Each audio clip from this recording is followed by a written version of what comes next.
बोली बोली विश्वकर्मा बाबा की। डीजे सिंटू हाईटेक बिशनपुर घाट रहला गाड़ी कटत रहे जिंदगी उदासी से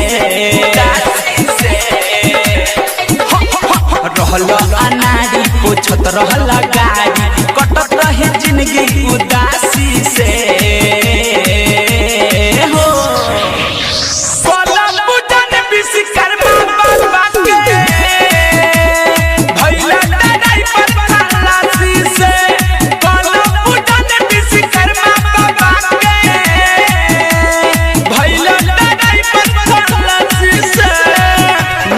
पत्थर को पीस कर मैदान हुआ जो सिंटू करा दे वह माइक्रा पैदा नहीं हुआ। डीजे सिंटू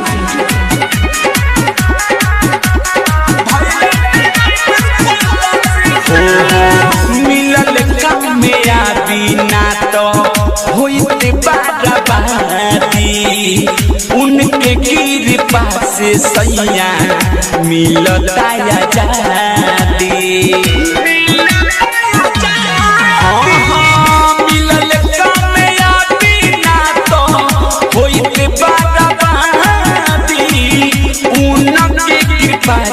सैया मिलता आजादी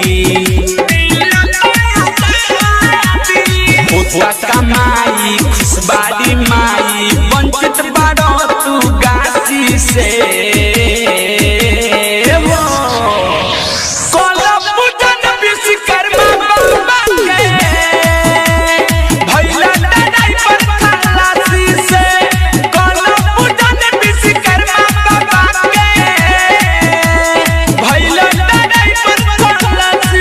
हमारा नाम तो सुना होगा। डीजे सिंटू बिशनपुर घाट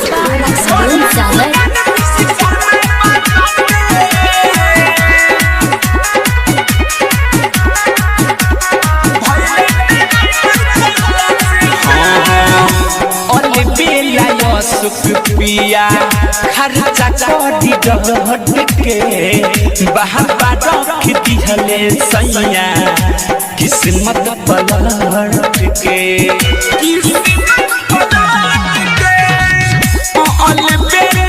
सुख पिया खर्चा करी डट के बाबा रख दिहले सैया किस्मत पलट के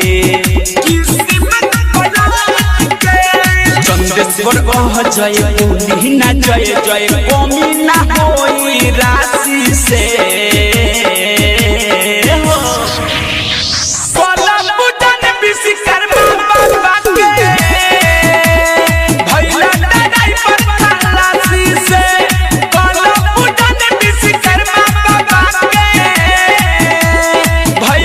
सिंटू डीजे का मोबाइल नंबर है 9660010166।